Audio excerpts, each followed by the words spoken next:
Welcome to the Lady Nighthawk Show, where we talk about a lot of interesting topics. And my guest here tonight, you know him. I mean, he's my buddy. He's been hanging in here with us since before COVID, and he's still hanging around. Okay, so you know him when you see him, and have him introduce himself. Okay, so I'll give you center stage, sir. Oh, thank you so much. Good evening. My name is Donald Bell. Thank you for having me back on the show again. I'm an attorney here in Maryland. I'm located here in Prince George's County. Love representing and helping the people of Prince George's County. And my office is located in Greenbelt. And again, I am so happy to be back here. Thank you for inviting me into your homes this evening. And Paula, thank you for having me back on the Lady Nighthawk Show. And thank you. You never have to thank me, but that's just the way we were raised, okay? So you're very welcome, okay? Now, it's something new that I promised the Bowie Baysox. You know, that is one of our hometown baseball games in our field. And I promised them that I would give at the top of the hour of each one of my shows, because I don't know which show you watch, that he would give me the highlights for the next week. Now, we're taping. Today is Wednesday, but you won't see this until the week of, which will be next Wednesday, okay? And he sent it over to me, and his name is Garrett Walk, okay? I hope I pronounced your name correctly. But anyway, he sent this over to me. It's from the Bowie Baysox upcoming homestand. The Bowie Baysox, the AA affiliate of the Baltimore Orioles, returned to Prince George's Stadium for a 3-game homestand beginning on Monday, July the 1st at 6:35 p.m. against the Richmond Flying Squirrels, the AA affiliate of the San Francisco Giants. The 3-game series goes from July the 1st through July the 3rd. Promotions include kids cheer free on Monday with the purchase of a full-price box seat ticket. Tuesday, and I think this is great for a lot of our viewership, is Military Appreciation Night with a half-price box seat ticket to those with proof of military service. Now, you know, because most of the times if you don't ask, you don't get those discounts, you know, for military. That's true. Okay, so make sure if you're in the military, you bring proof that you're in the military, okay, because you get a half-price ticket. Also, or proof that you served. Proof that you served, yes. That's what they asked you to do, with proof of military service. Okay, now on Wednesday is an Independence Day celebration with the biggest fireworks show of the season. The Baysox game-worn 4th of July jerseys will be auctioned off to benefit Promised Land Farm. Ticket plans, group offers, and single game tickets are on sale for the 2024 season. For more information, because we cannot give you prices, okay? So, for more information, you can call 301-805-6000 or visit us online at baysox.com. That's BAYSOX.com. And stay up to date with the latest team news and promotional information by following the Baysox on Facebook, Instagram, and X. And I thank you, Garrett, for sending this information over, and we promised that we would, you know, start at the top of the shows, give y'all insight, and so y'all know what's happening the week you see it. Also, he will be a guest on our show. I think it's July 11th, I said. I believe you said July 11th. Okay.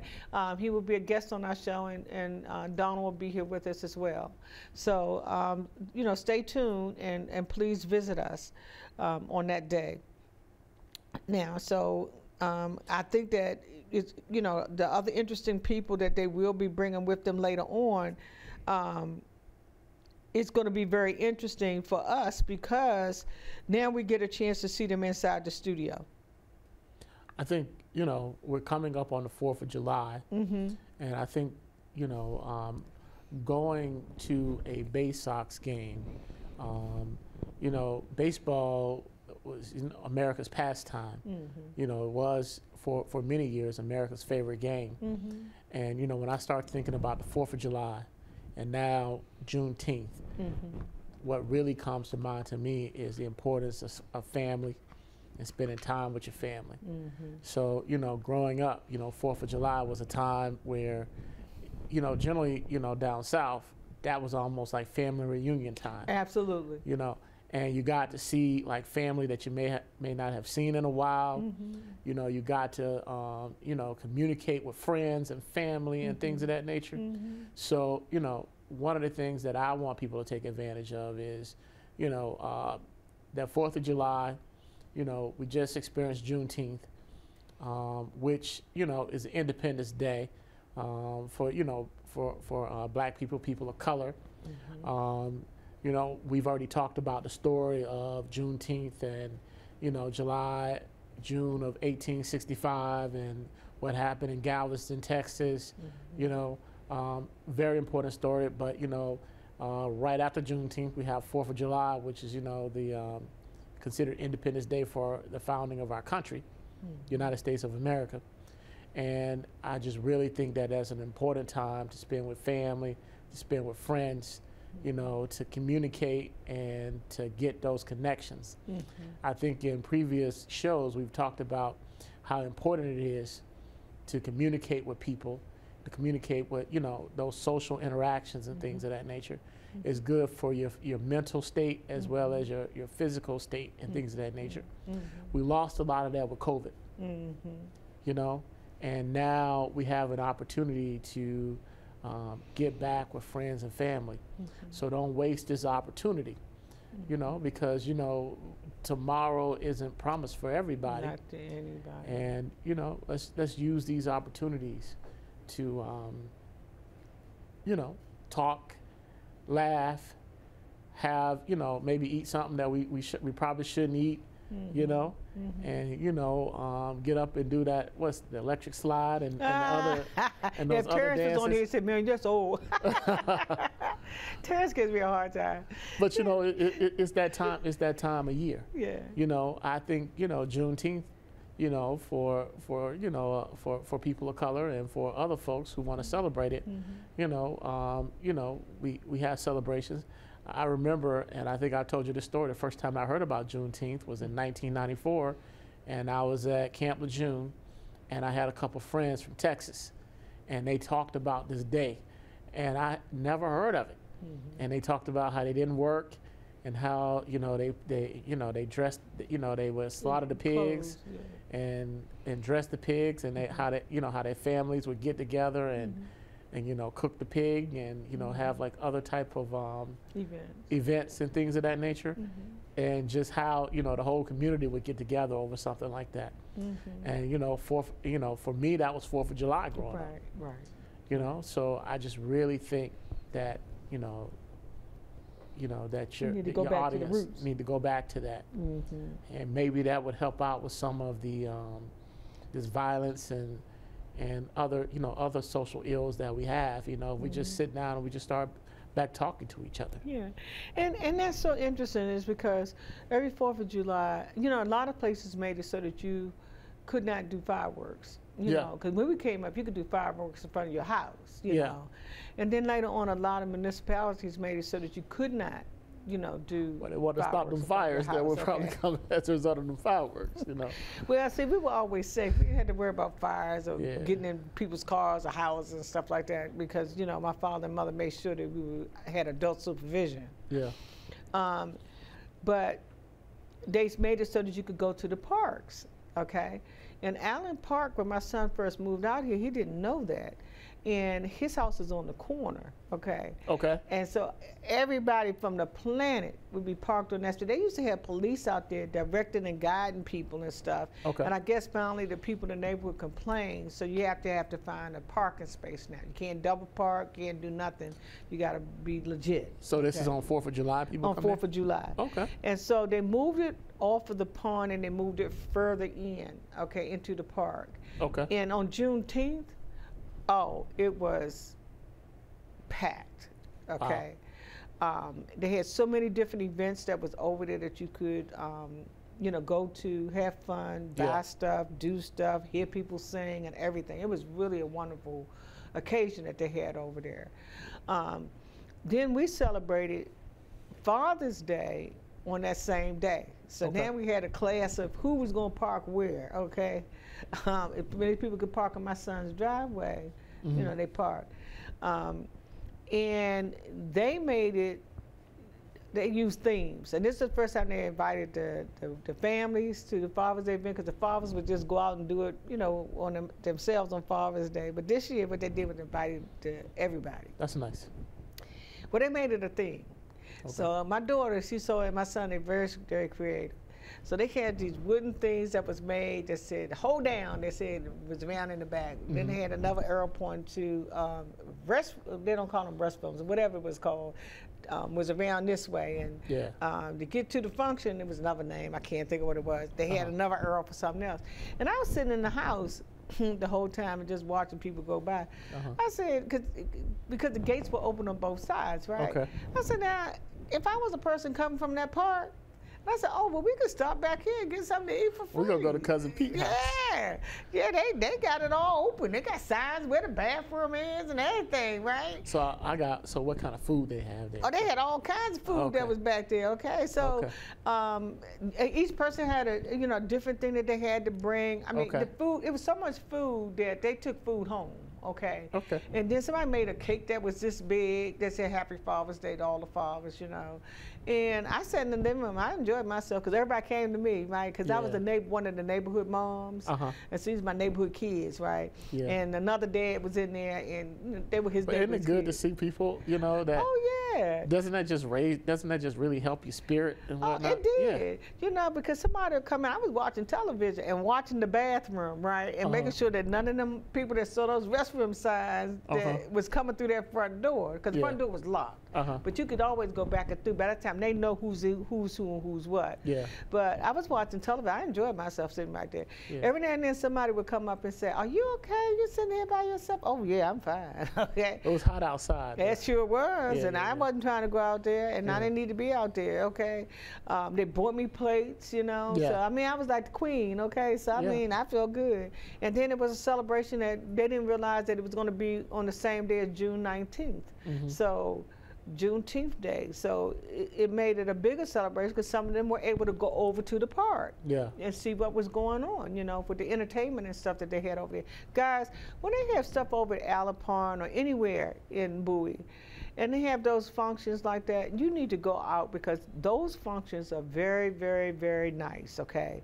I'm going to start making a point too as well to make sure to give you heads up when you know those events are, because if you go to one, you're going to try to find out. They post signs on the neon signs, like by the fire station, one that goes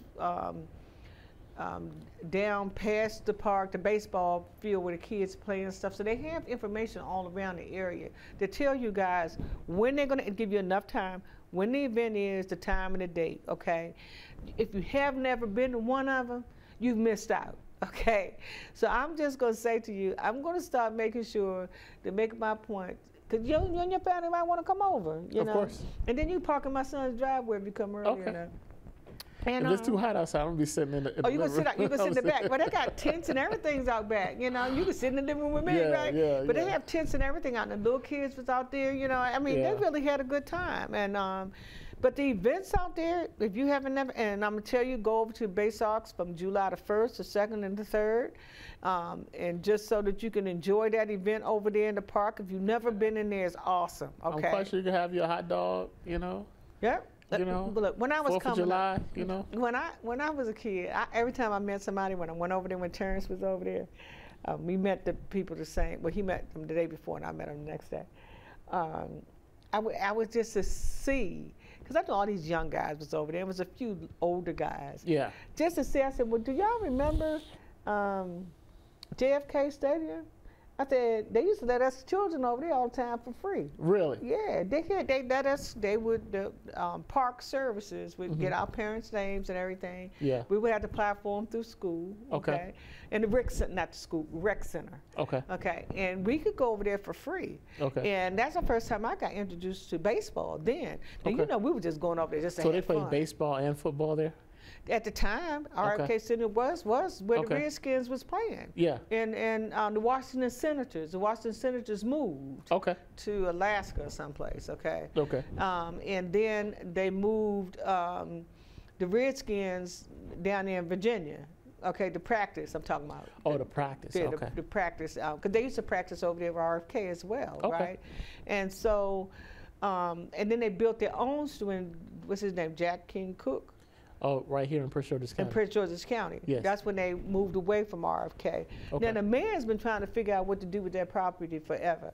Because they used to have bands over there. You know, you could go to Under the Stars, you know, out there and play big name groups out there and everything. Yeah. I don't know why they stopped that, okay? Yeah, there's a rumor that they're trying to get the, they're not the Redskins anymore. I guess they're called the Commanders. They're trying to get, you know, that team back into D.C. So. And they've been trying to do it for years, okay? And the stadium downtown for the Nationals, like right there on the water, is gorgeous.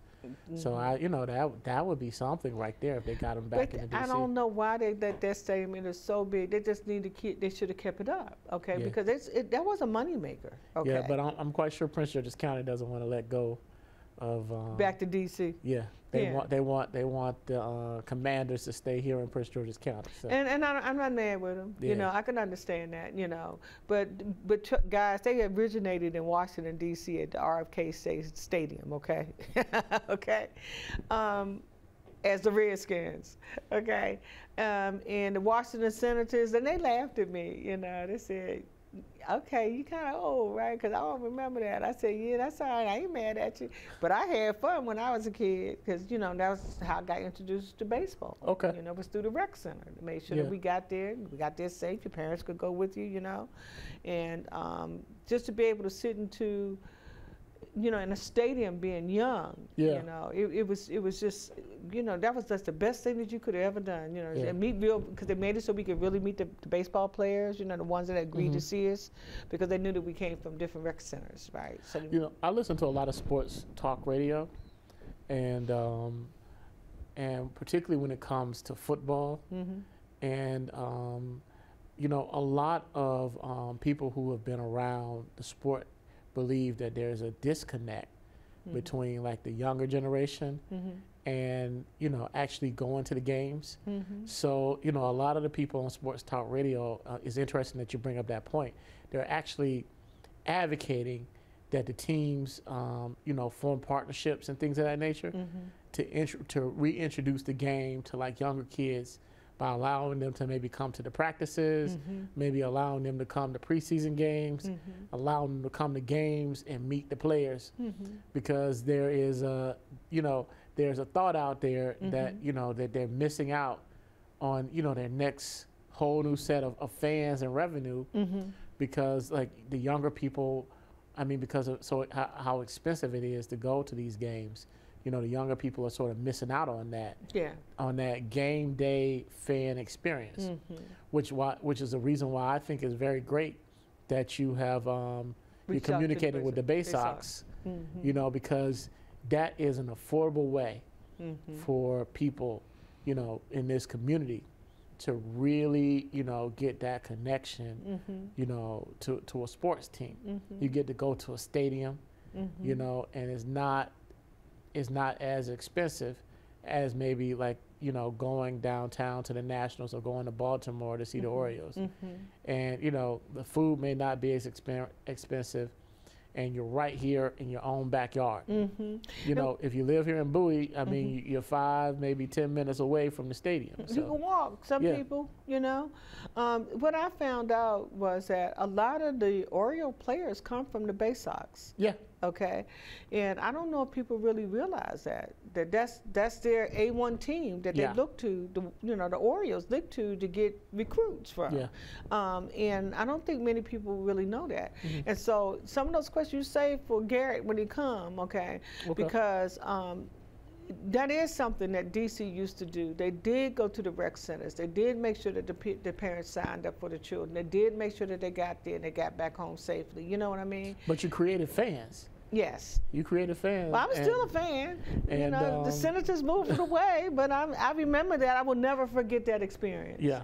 you know, and I think that's what you're trying to say. Exactly, exactly. That you'll never forget that experience once you've been introduced to it. Because if nobody introduces you to baseball, or introduces you to football, and all you see on television is like, you know, now you see the younger people that you see playing the basketball, male and female, and you see them playing, what's that other, they play basketball, and there's some other sport that you see them a lot. But the thing about, but you can see it even with baseball.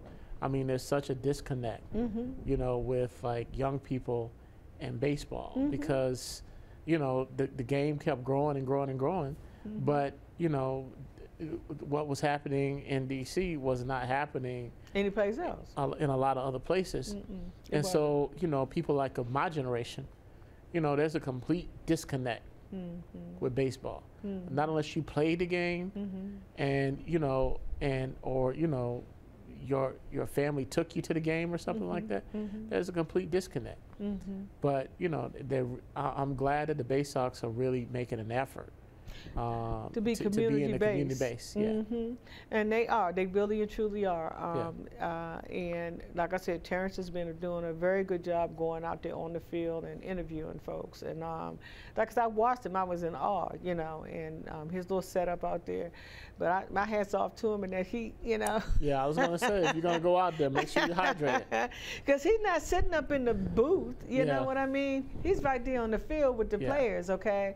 And so that's what I admire about him, you know, that he's kind of stays down in the dugout with them and talk to them and interview them and things. And then he got a little spotlight that was on something else that he did this week. I'm not going to tell all his secrets because he's going to have them on his show, so I'm going to shut up, okay? But I take my hat off to you, Terrence, and what you're doing out there in the community, and I think you're doing a fantastic job. And once again, I was impressed when I was out there with you that hot day, okay? Stay cool, sir. And I'm looking forward to having the Baysox team come here in the studio as well, because they'll see there with him, but then they also have agreed to come inside the studio. That's great. That's great to hear. And I'm glad that they're willing to do both, you know, because Terrence can make them feel like they're outside, you know, inside the studio, but they agreed to do both. And I think that's a great thing, that we need to understand that baseball is a sport. Yeah. You know, for our young people.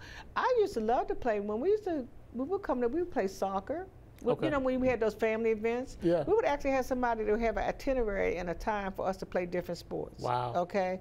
And we always, when we went to the park, Rockview Park was where we would go. Okay. If we didn't, because everybody didn't have backyards at that time, so you had to go to the park or you went to the beach, right? And we would play. You know, I played baseball. Then don't ask me to try to hit a bat now, okay? But I did pretty good. But it's interesting you say Rock Creek Park, because you know, growing up. I grew up in Alabama. The one place that, you know, when the song came out, you know, the one place. Doing it in the park. Yeah, that's what that one place I wanted to go when I first moved to this area. I wanted to go to Rock Creek Park. Rock Creek Park, I wanted to go to Rock Creek Park to see what they were talking about. What they were talking about. Rock Creek Park was the place to go. And it didn't disappoint. I'm glad it didn't. In the mid-'90s, when I moved here, like 96, 97, it did not disappoint. I'm glad it didn't, because now, you know, people got houses and things, and, you know, they get condominiums with swimming pools that, you know, probably don't even go out there as much as they used to. But Rock Creek Park is the place to be. I'm going to tell you, you know, if you just want to get away from your house and take your family out and grill, you know, but I'm going to tell you, you have to get a permit. Or even it's first come, first serve. So I would check with the park services about getting a permit, so that when you get there, somebody's not sitting in that spot that you're trying to be in, okay? So, and you need to have somebody go out there early with the permit. To save your spot. To save your spot, okay? So check with the park services, because it might have changed right now, but you know, check with the park services and see what do you have to do to reserve a spot in Rock Creek Park. And not that far away is a baseball field, not that far away is a soccer field. The thing that I used to like to do was ride through this forge. Did you ride through the forge, where your car can ride through the water? I don't think they let us do that. Oh, they stopped there? Well, I mean, this was like maybe 96, 97 when I don't think they allowed us to do that back then. Oh, maybe it got banned. Maybe it was just too many people when I went. So. Oh, okay. And maybe they didn't want to draw other people to go in there. But you used to be able to, there's one little area in the park where you'd be able to drive your car you know, with your family through Yeah. and drive it. I'm like, trying to remember, go to water you know, and it go on was the like a west side of the certain celebration that DC would have. I forget what it was called, and that's when we would go there. Okay. Yeah. Okay. Well, they have a go-go celebration that they have. Was it every Georgia year. Avenue? They had Georgia Avenue Day. Yeah. That's when I went for the first time. Wait a minute, excuse me. You sure you ain't from here? No. I mean, I'm serious. That was the first time that I went because I was Georgia in the military Avenue today Day. Yeah. at that time. Yeah. And some buddies Walter of Reed, mine. up there with Walter Reed. Yeah. So we went there first. We went to Georgia Avenue first, and I was like, oh my Lord. And then we went to Rock Creek Park. Yeah, doing it in the park. Yeah. After dark. Yeah. Yeah. Yeah, so I agree with you that this was nice that you talked about family, because now, you know, this is the time of the year that people are going away. Yeah. You know, spending time, and those that are staying home, you know. Yeah. There are things here that you can do. There are things over in Allen Park that you can do. They have an ice skating ring over there. I don't know if many people know that they have an ice skating ring over there, you know. You have a basketball court that's indoors, that's right around the school at the high school, you know. They have a soccer field. They have a basketball court that's in the park. Outside that you can play. But it's a lot of things that are over in Allen Pond Park and other parks that are in Prince George's County that you could take your family out just to take it out and just enjoy the day, you know. But Bowie has a lot of parks, okay? But you know, Bowie also has a lot of people, a lot of elderly people. And you know, if you know somebody who doesn't have family, or even if it's your family, you know, they're elderly, go by and check on them. You know, absolutely, right now. This weather, I mean, with this heat that we're in right now, I mean, go by and check on your kinfolk. Go by and check on your people. And make certain they're okay. And take some water. Take some water. Take some Gatorade. You know.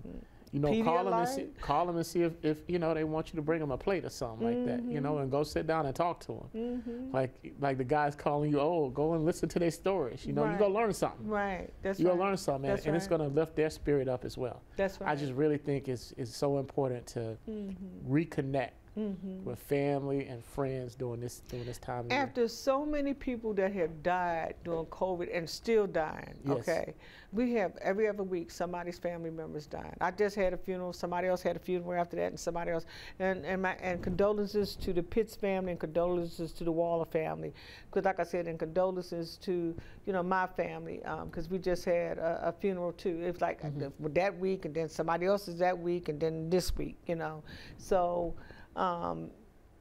It's nothing but death, you know, and it's not just old people, it's young people as well.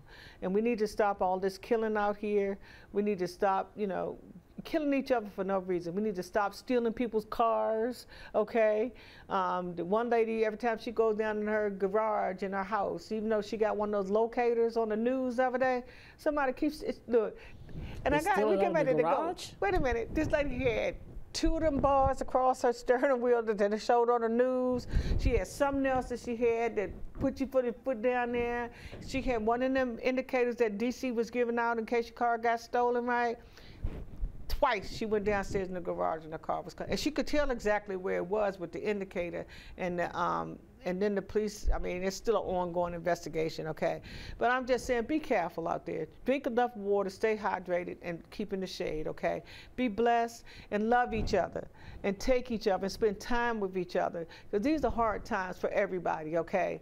And then we do have an election coming up. Okay, don't forget to do your homework. We got an election coming up. Then we have a debate that's coming up, so watch it. Let's see what happens, okay?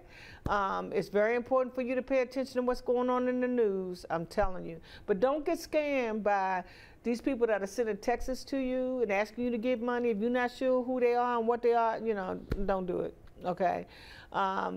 Call the DC Democratic National Committee or the Republican National Committee and ask them, where can I donate my money? You know, because you don't know who these people are that are sending you these texts. And I'm going to say that, text messages, okay? And our money is hard to come by. But I'm glad, Donald, that you did bring up the fact about Juneteenth and the historical note. And we just want to say we love you.